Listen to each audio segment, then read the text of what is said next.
Sup folks, it's Ray Pooperton III with another COD Zombies video. Today I have everything you need to know about mastering the Dark Aether. I've been grinding the tier 4 and 5 areas since season 1 dropped, so get ready for a ton of info. And the tier 5 escort is just about the hardest thing to do solo, so I've crammed every tip and trick to doing just that in this guide. As always, there are timestamps in the description so you can jump ahead. Hope it helps.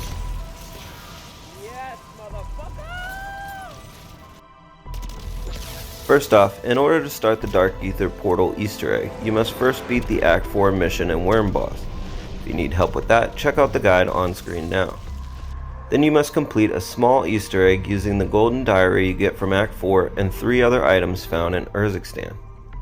The Easter egg is pretty simple. Gather 3 purple items from around the map and then upgrade them to gold by doing 3 special bounties in each of the 3 tiers.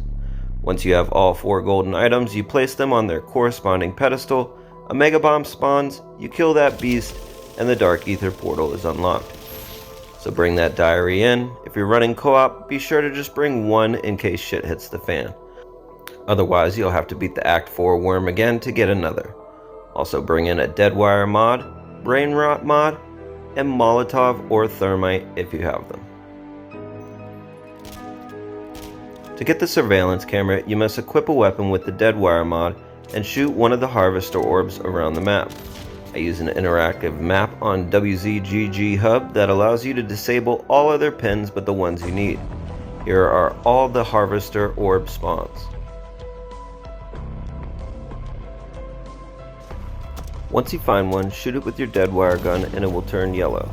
Now finish off as usual with your Deadwire gun and it will drop the purple broken surveillance camera. For the purple pill bottle, you need to equip Brain Rot to your weapon and shoot a spore in a nest. It will turn green, interact with it until the bar fills, and it will drop the bottle.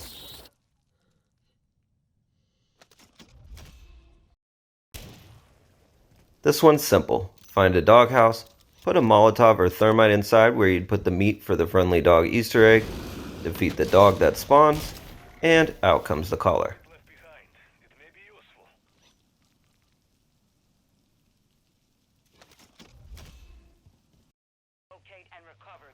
Now we are on the lookout for an Aether Tear jump portal. Use your interactive map to toggle those on and go from spawn to spawn until you find one.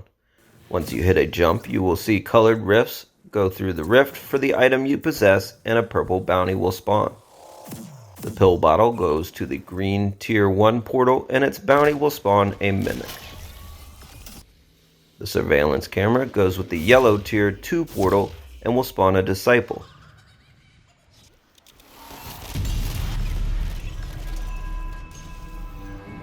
And the dog collar is a tier 3 red portal and will spawn a mangler. This one will require a full team or if solo, some serious firepower. Once the bounties are all complete, place the items on their corresponding altar. The pill bottle represents toxic, the diary is frost, the camera is electricity, and the dog collar is fire. Once they are all placed, be ready with triple packed weapons or a jug suit because the mega bomb is incoming. Defeat the mega bomb and the reward rift will contain your first sigil for tier 4. From this point on, you can get sigils in tier 3 contract reward rifts. So the Dark Aether is the same map as the Act 4 boss map. It's BAGRA Fortress Island, but inside the Dark Aether realm. There are 3 contracts on the island: OUTLAST, Aether Reactor, and an Escort. The standard sigil gets you into tier 4, which is nicknamed that aptly as the enemy health and damage is exactly that, a bit above tier 3 or the red zone. You will have 30 minutes before the gas encloses you in tier 4. The Elder Sigil inserted opposite the standard sigil is tier 5 as it is slightly more difficult than tier 4. You will only have 15 minutes in tier 5 before the gas encloses on you. You can only get Elder Sigil keys inside tier 4 or tier 5 reward rifts. So a good way to stock up, and practice for that matter, is to party up and do the Elder Sigil co-op. Many times you can coordinate runs in the game chat, many times without even needing a key. But for those hardcore soloers, it is possible to get one from tier 4 contract rifts it's just a bit more rare. I have definitely had multiple runs where I completed all 3 contracts in Tier 4 and didn't get any Elder Sigils at all. The 3 Season 1 classified schematics are all earned by doing Tier 5 Dark Aether contracts. You must complete all 3 contracts in one game to get all 3. The first contract you complete gives you the Dogbone recipe. If you complete 2 out of 3, you get the Golden Armor plans, and if you complete all 3, you will get the Aether Blade schematic. It may seem like you get certain schematics from certain contracts, but it is an illusion caused by doing them in the same order every time. WZGG Hub also has a map for the Dark Aethers, so if you want to familiarize yourself with the new area and where all the contracts are, check it out. It is also really helpful when getting to know the key and door locations when hunting for wonder weapon cases. Throughout the island are crystals you can break, a nod to Cold War zombies. Mostly plates and low-level equipment, it sometimes will contain Casimirs and monkeys, which are very handy, as well as pap crystals. Also throughout the island are floating power-ups. You can only get these from the high points of the map, Aether Tears, or with a Scorcher, but thought they deserved a mention. One last thing before I move on to setup. The contract animation can get you killed. Whether it be from zombies in the area or the fact you can't pull your chute while it's going, it can be a problem. If you grab a contract while using a field upgrade or while in the air, it will skip this animation. The Tier 5 Dark Aether Escort and the Red Worm are the 2 hardest things to do at this point in time, especially solo, so use them if you got them. You're going to want max rarity and pack-a-punch level possible for this, so you might need to part with some triple or double pack crystals as well if you don't want to tombstone a game for money. If running co-op, purple rarity should be fine. If you're soloing, having a meta weapon orange makes quickest work of the abominations and mini-bosses. And making quick work of the bosses is the name of the game with the Escort. The meta right now, especially for killing megas, are as follows. Akimbo tier snake shot pistols, my personal favorite. The Lockwood 680 shotgun with slug rounds and the 10-round barrel. When packed, it fires multiple slugs with each shot. The WSP swarms with the Akimbo mod. Packed, it holds 200 rounds in each gun, and you can still run with these, a definite contender. The meta will constantly evolve with nerfs and buffs, so whatever takes down the bosses quick at the time is the way. If you are unsure if a weapon can cut it, test it out in Zone 3. If it isn't melting all the bosses, you may need to rethink. And practicing dropping megas as fast as possible before going into Tier 5 is a great idea. For crowd control, RGL and WAF are my go-tos. Also crucial to the strategy, the Casimir grenades, or K-nades. These honestly make all 3 contracts way easier, but they are vital for the Escort if you're playing solo. So seriously, save a huge chunk of change for these. If you're going in solo, I'd recommend having 10 to 14 Casimirs. At 5k a piece, that's 50k plus just on Casimirs. As an alternative, infected strongholds and crystal boxes in general often have these as well as ether tools. One more weapon to mention, and it's a doozy, the VR11. This wonder weapon is new, so no schematic yet, but if you find one, save it for Elder Sigil runs. It repairs the Escort vehicle 25% of its health back with each shot when papped at least once. On top of that, its primary function is useful too. It turns these into friendly mercs, which attract zombies. On top of that, they're actually good against abominations right now too. For lethal, you should preferably have the Aether Blade. If not, Semtex do good damage even in Tier 5, and throwing knives are great for dogs nipping at your heels as it goes right back into your inventory 9 times out of 10. For perks, I'd honestly recommend them all. You could probably do without Elemental Pop and Death Perception if you're tight on cash. For ammo mods, I recommend Napalm Burst and Brain Rot. I always try and use Brain Rot on my boss killer, as while they are both strong against megas, the Brain Rot has a chance to turn the mini bosses, which is the quickest way to dispatch them. For field upgrades, I run Energy Mine solo and Healing Aura in co-op. Lastly, grabbing some Deadbolt turret chips can be wise as they help with the abominations a ton, and everything else for that matter. They unfortunately don't always spawn, so you may just opt for more Casimirs. When first starting out, it can be wise to have tombstone going in and to do the contracts easiest to hardest, especially if solo. That way you're pretty much guaranteed to come out with some loot in the end. When you die in any story mission, including the Dark Aether, your tombstone will show up next game in the graveyard on the northeast side of the map next to Orlov military base. Make sure to check if it is a merc camp and be prepared going in if so. If you full die, you lose your tombstone even if you're revved. If you are doing solo tier 5, I recommend having gold plates and a dog as well. And when doing a solo run with a backpack full of Casimirs, you may want to ditch the easiest to hardest route and go straight for the escort. That way you can use the Casimirs right away and get some backpack space for all that precious Dark Aether loot. Speaking of backpack space, the actual sigil obviously takes up a slot. I like to find a shop close to the portal, drop a self-rev on the vehicle, buy another to replace it, run back to the vehicle and book it to the portal. Items take a couple minutes to disappear, so you may have to stop and switch the rev with the one in your backpack to reset the timer. Drive it as close as possible to the portal and use your sigil. Confirm your vote in the TAC map and rush back and grab your extra rev before it teleports you out.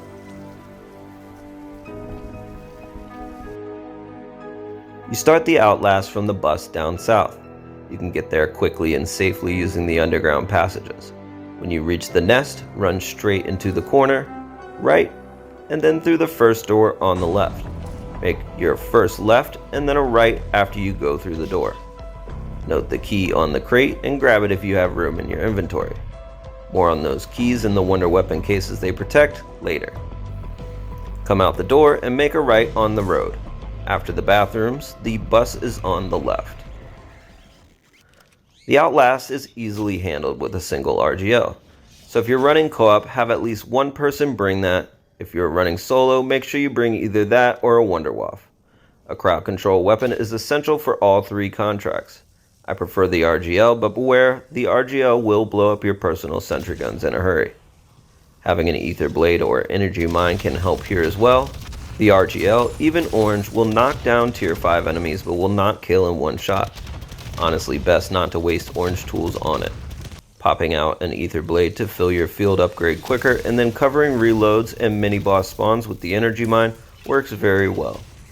With this strategy and some practice, you are guaranteed one Dark Aether reward rift per game.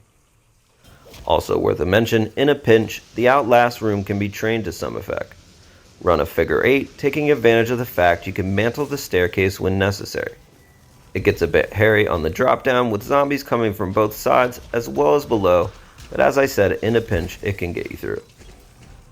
Every once in a while in tier 5, an abomination will spawn solo, more so in co-op. If you don't enrage him by popping an eye, you can just avoid them until the contract's done and it will explode along with the rest of the enemies spawned specifically by the contract. If you have a dog active, which is a good idea as it will revive you, the abomination will likely get distracted by them along with many other zombies and mini bosses. Toss a decoy or pop an energy mine to grab rewards, or just be quick grabbing things. Sometimes there isn't much delay in spawn or it doesn't despawn all the enemies upon completion. The Ether Reactor contract is on the top right of the map. Mark it on your map, get as high as you can, and parachute over. If you don't make the roof, come in through this window on the left side of the building, note the ammo depot, and go up the left side of stairs. Out the window, up the ladder on the right, and onto the ledge. From here you can grab the contract without climbing all the way up. Make sure you time the jump down right, as you can't parachute with the contract radio in your hand, and the fall will damage you. Make your way to this zip line. Using a precision can be very effective here. Zip up, make use of decoys, field upgrades, or pure firepower match with the ether blade, Casimirs as a last resort. There will usually be a mini boss and a small horde at each reactor. The manglers and mimics actually need to be taken out, so field upgrades, meta weapons, hitting them with brain rot, lots of options. You should try and save the Casimirs for the escort, but better to use one than die or fail a contract. The disciples take a while to kill you, so a decoy can do in a pinch with them. The interact function for the reactors can bug out, so if you want to be safe, restart the hold interact until you get the device animation. This will lessen the chance of it not registering. Once it's planted, go down this castle wall walk and enter the spire. Climb the ladder on the left and up onto the wall facing the next reactor. Jump and parachute here and get ready to take on a similar mini horde with boss. After it's planted behind this equipment, you can jump the wall and parachute to the stairs here.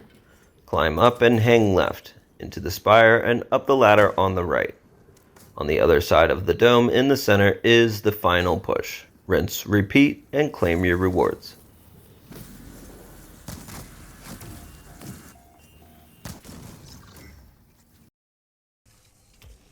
Mark the map here, climb up to the highest point close by and parachute down. Be careful grabbing this one as there is usually a small horde close by and the drop will possibly kill you if you are unable to pull the chute. Climb up here, jump, and parachute to this roof.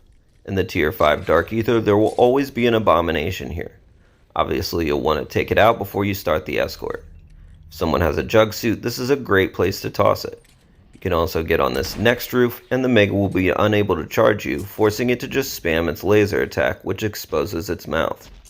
It can be a bit tricky to get up this way, you can always just use this ladder. Once the area is clear of bosses and most of the zombies started up, take note of another ammo depot here. Sentry guns can do good work on top of the ACV, you can face one in either direction for full 360 coverage. Use the ether blade and or your crowd control weapon to keep zombies off the back of the ACV. Any zombies in front will be flattened without damaging the ACV. When boss zombies spawn, take them out ASAP. When you reach the first stop, toss a Casimir on either side of the ACV. Pop the energy mines as soon as you have them on the front or the back and cover the other side with your crowd control weapon. Repeat this until done, and when the ACV starts moving again, go back to just covering the back end. If you have a VR11, just keep an eye on the health and when it goes below 75, hit it a few times and reload. Sometimes it takes a second to register the health buff.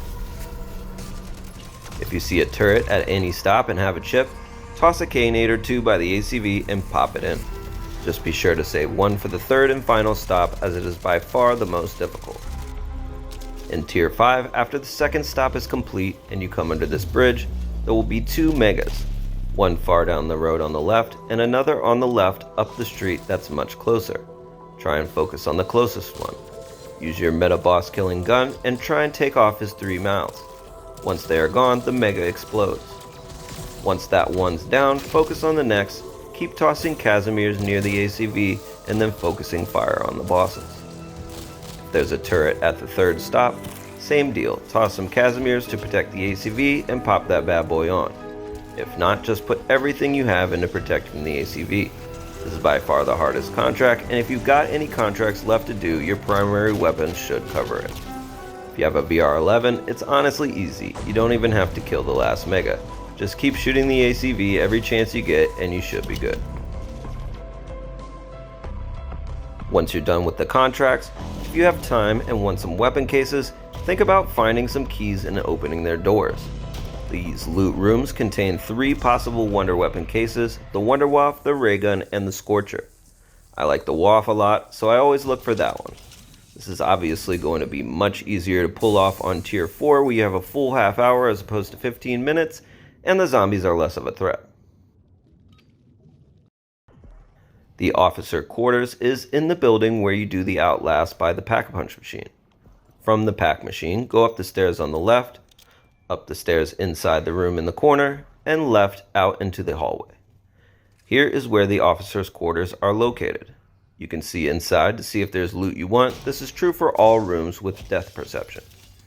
The left side has a chance to spawn a wonder weapon, and the right side is always a max ammo. There are 2 keys for the officer quarters. One is located near spawn in an information booth on the counter. The second location is on a tower only reachable by parkouring from the roof with the 4 towers where you can exfil, or by coming in from the sky using the Scorcher or an Ether Tear. When parkouring, wait until the crane scoop is at its lowest to jump. Then wait until the track is lower than the scoop before jumping to the next part as the crane is rotating a bit as it moves up and down. Inside the spire on the other side is the key. Opposite that, on the other side of the ambulance, is the key for this next room. The first spot for the munitions storeroom key is just ahead of the parkour key to the officer quarters. Wait until the ambulance is at its lowest, jump on, and repeat for the tractor trailer. Make sure the angle is right on this one as well, as it is sometimes rotated the wrong way. Climb onto the spire and grab the key. The munitions storeroom is just below you from this point. Parachute down to the ground and inside the building. On the bottom floor by the cannons is the storeroom.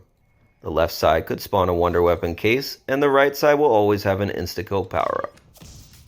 The other key for the storeroom is on the west side of the island. Near where you start the escort mission in a warehouse, you will find this key on a desk. This is the key I mentioned in the Outlast section. It is located at the bottom of the well behind the Outlast room opposite the Pack-a-Punch. Near the zipline up on a crate is the Antiquities office key. The office is located in the Outlast building on the second floor. Come up the zipline, go up the stairs on the left, and the first door on the left is the Antiquities office. This is guaranteed full power and a chance of a case. The key for the barracks is located on the east side of the island. Inside the southernmost apartment, on this corner, on the bottom floor, is a dinner table with the key on top. The barracks is located just inside the castle walls from the apartment building. On the first floor, in the corner, you will find the locked door. There is always a full armor power-up and again, a chance of a wonder weapon spawn. The South BAGRA top floor apartment is right next door to the key to the barracks. On the top floor, in the corner, is this locked door. The first way to get this key is by doing the nest in the tunnels. When you pop the final cyst, the key will pop out. The second way to get this key is to put 3 pieces of meat or flesh in the doghouse on the top left of the map. Down the hill from the ACV spawn is a dock. You can't miss the nearby flaming doghouse. Once you put the meat in, a dog will spawn, the doghouse will explode, and out comes the key. You can easily get meat from escort contracts. The zombies ran over by an ACV has the highest drop rate for this item. Be warned, this key is bugged where some games you do both of these tasks and it just duplicates other keys and does not give you the key to the top floor apartment. Hopefully this is fixed in the future, but if not, know this key may be unattainable in your current game. But that about wraps up my complete Dark Aether guide. I hope it helps. Peace!